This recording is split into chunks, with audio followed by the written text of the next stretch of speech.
and then compare that equivalent alternating stress sigma A prime to our endurance limit to find the safety factor against fatigue failure for infinite fatigue life. Then we said, that's great, this is all for alternating stresses, but what if we have a steady stress component on top of our alternating?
Failure criterion that represents a stress state that is acceptable to your material in terms of fatigue loading.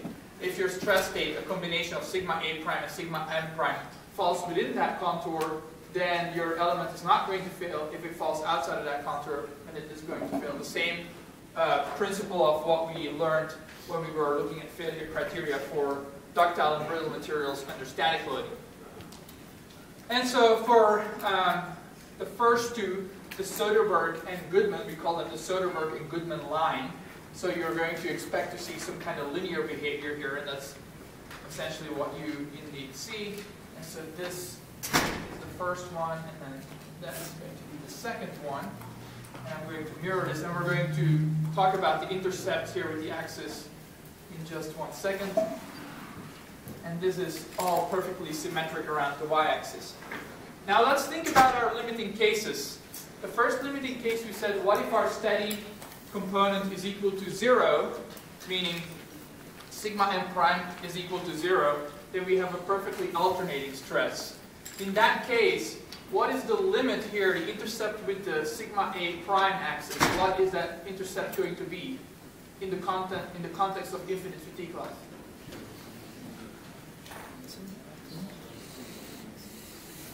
Right? If you don't have a steady stress component, you only have an alternating stress component. What is the maximum magnitude of that alternating stress before you cannot sustain infinite fatigue life anymore? Sigma E, right? The endurance limit. So this intercept is going to be sigma E. The second limiting case, our sigma A prime is equal to 0. So now we only have a sigma M, a steady component, the case of static loading essentially. What causes failure under static loading? Which stress? Yield or ultimate, right? So we've got the yield here, we've got the ultimate over there. And that's essentially the difference between the Goodman and the Soderberg failure criterion. The Soderberg failure criterion intercepts the horizontal axis with sigma yield. So this is Soderberg line.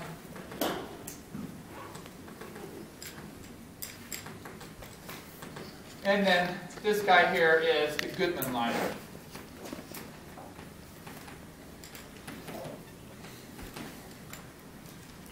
We can easily derive the analytical equations for both of these lines.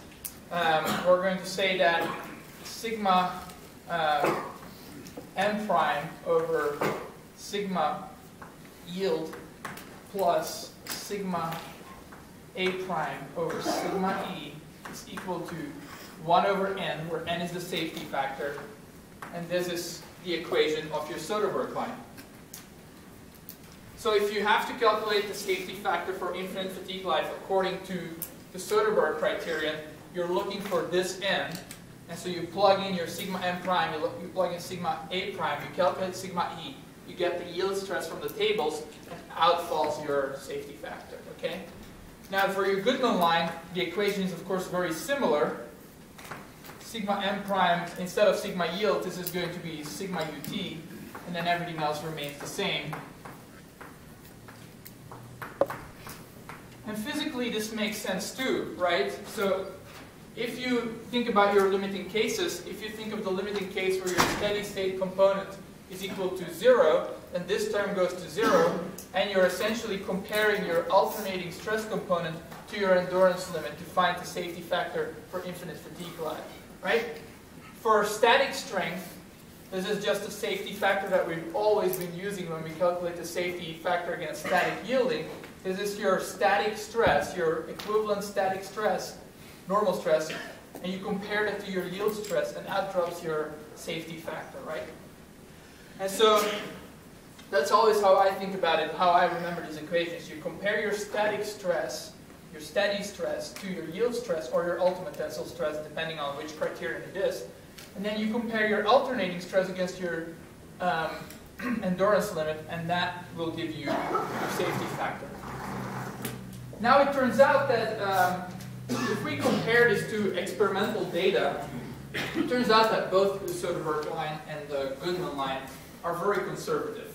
They're going to result, if you use those criteria, even though it's fine to use them, you're going to overestimate the dimensions of your mechanical element that you need to get to infinite fatigue life. So if we were to do a bunch of experiments where we have a shaft and we rotate it until failure, and we mix the steady versus alternating stress that is applied to that shaft, we'll find a bunch of data points, and essentially it'll look something like this, right?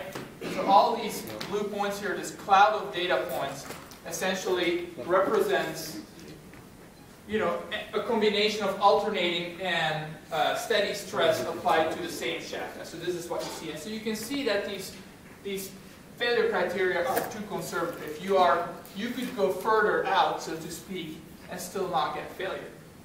And that's the idea behind the Gerber parabola. As the word says parabola, you're expecting to see something nonlinear, a second order polynomial essentially. The Gerber parabola has fitted a parabola, a second order polynomial, through this cloud of data points. And so that failure criterion looks something like that. We call this Gerber parabola. And so that's the least conservative of the three failure criteria that we're documenting here, or that we're going to consider in this course. And the equation for the Gerber parabola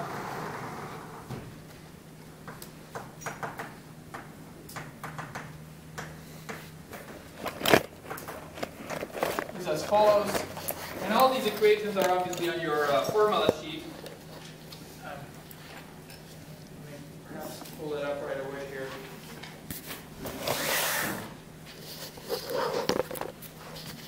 So it is n times sigma m prime over sigma ut squared plus n times sigma A prime divided by sigma E equal to 1.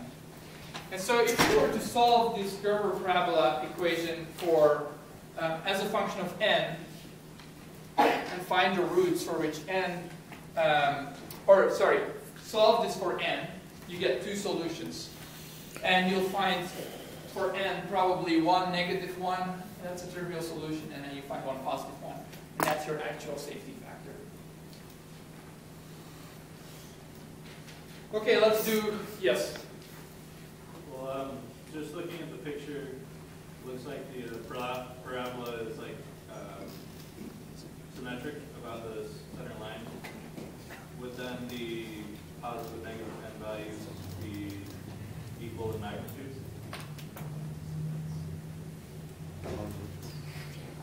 Are you asking whether this would also translate just like the other ones? Is that your question? Yeah. Yes.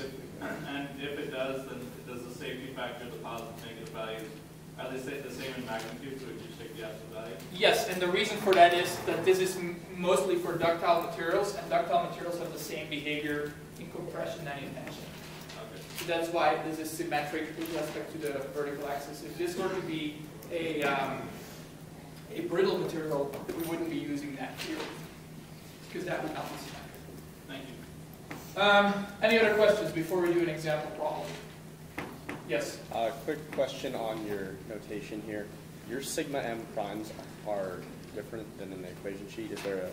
My what is different? Your sigma m in the equation Well, sheet. I just think, I should update the equation sheet perhaps, but it doesn't make a difference whether I put the prime here or not, obviously. What I mean why I explicitly put the prime there is because this is true for cases of combined loading.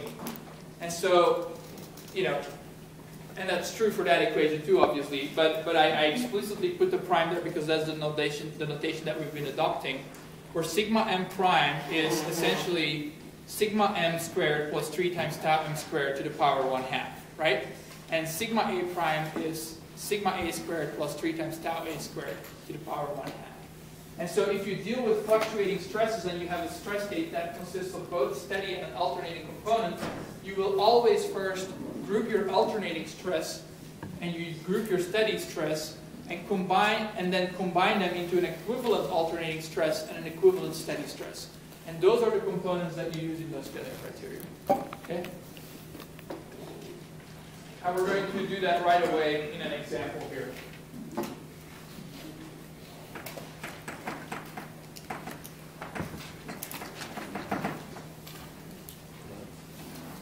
So we have a steel shaft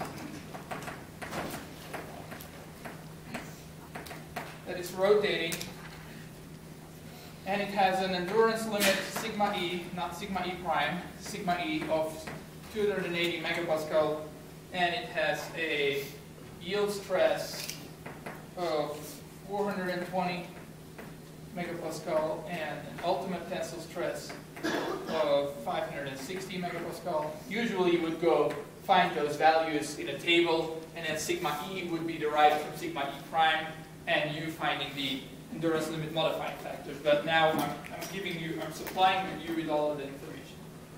And so the shaft is subject to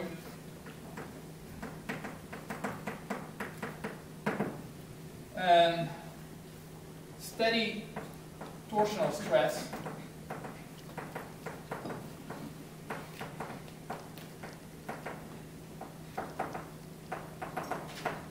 of 90 megapascal and an alternating bending stress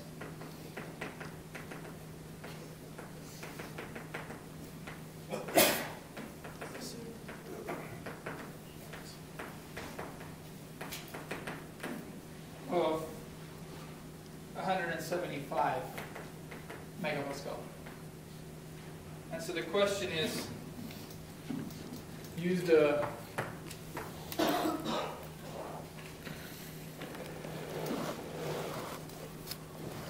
determine the factor of safety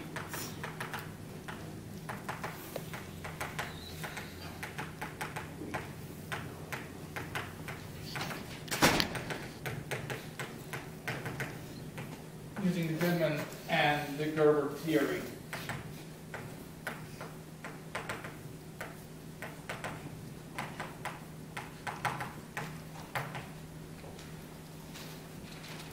And again, this is we took a shortcut here, and we'll do full examples right after this. But usually this, like I said, sigma E, you have to go and calculate yourself from sigma E prime, and then find your endurance limit modifying factors. This comes from table A20, I believe it usually is.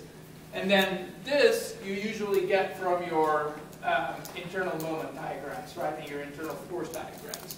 But I've given it all to you right now.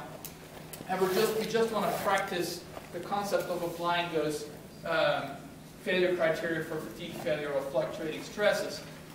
And so our steady torsional stress is going to result in what stress? A shear stress or a normal stress? Shear stress. Bending is going to be normal stress, right? And so this is a steady stress, steady torsional stress, so it's going to be a steady shear stress. This is an alternating bending stress, so it's going to be an alternating normal stress. So the first thing we want to do is we want to calculate what our sigma m prime and sigma a prime are. We want to group all our alternating components, and we want to group all our steady components. Okay, so let's start with the steady components. So sigma m prime is sigma m squared plus 3 times tau m squared to the power 1/2. There is no sigma m. There's no alternating axial load or something, so this is 0. Plus 3 times tau m, and tau m, of course, is going to result from that steady torsional stress, and that is going to be 90 megapascals, so 90 squared. And so you're going to get square root of 3 times 90, and that's 155.88 megapascals. Now we group our alternating components into sigma a prime, and that is going to be sigma a squared plus 3 times tau a squared to the power 1/2. In this case, we have a sigma a, that's our alternating bending stress, creates sigma a, an alternating normal stress. So that is 175 squared plus 3 times tau squared. But there is no alternating shear stress here. There is only a steady shear stress component. So this is going to be equal to 0. And we find that this is 175 megapascal. Everybody agrees? Okay. All right, now that we have our sigma m prime and sigma a prime, we can just use our formulas. And before we do that, let's calculate our factor of safety against static failure. Even though we didn't specifically requested it, it's always interesting to do that. Safety factor against yielding. Right? Calculating an element for infinite fatigue life makes no sense if it's going to fail under static load, right? So make sure to check that. In that case, our safety factor is defined as the yield stress, because that's our loss of function parameter, divided by the maximum stress occurring in the design. And here we're going to take a worst case. And the worst case is the sum of both of those components, both the alternating and the stress, the alternating and the steady stress component. And that's sort of like a quick and dirty way of getting a rough estimate of whether this is going to fail under static load or not. So sigma yield was 420,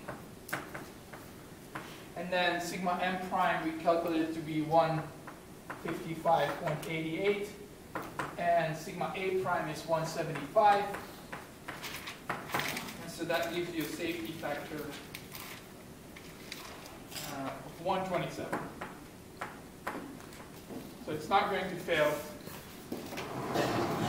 under static load. But now back to our fatigue failure, which was the goal of this example problem. And we were asked to use the Goodman line and the Gerber theory. So let's start with the Goodman line, because that's linear, so that's going to be the most straightforward. And so Goodman theory, again, is 1/n is equal to, and you compare your static stress against your ultimate tensile